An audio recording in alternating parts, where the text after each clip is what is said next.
साथीहरू आज म क्याप्सी बनाउने जाँदैछु।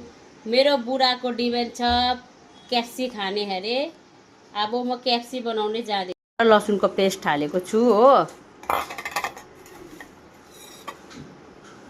यसमा अलिकति ब्ल्याक पेपर हालेको छु, गोलमरिच यसरी हाल्नुपर्छ हो। यसमा हल्का सा नमक,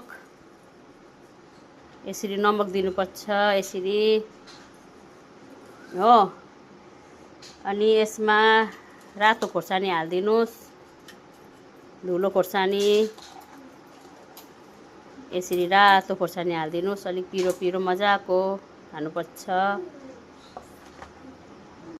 हल्का आरोट हाल्नुपर्छ यसरी आरोट हाल्नुपर्छ।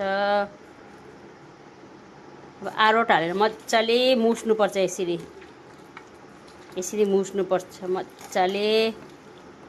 आरोट हालेर नि यसरी मजाले मुस्नुपर्छ यसलाई। हेर्नुहोस् त हो, त्यो तपाईँको मर्जी। अब तपाईँले चिकन अनुसार आरोट लिनुपर्छ हो। यसलाई मजाले मुसेर मजाले म्यास गर्नुहोस् यसरी हो। यसरी म्यास गरेर चाहिँ यसलाई 10-15 मिनटको लागि चाहिँ यसरी छोडिदिनुहोस्।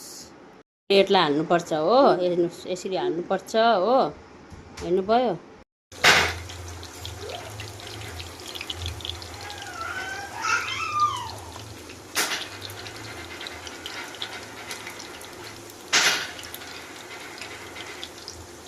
हेर्नुहोस् त मेरो क्याप्सी बन्यो है। मेरो क्याप्सी बन्यो।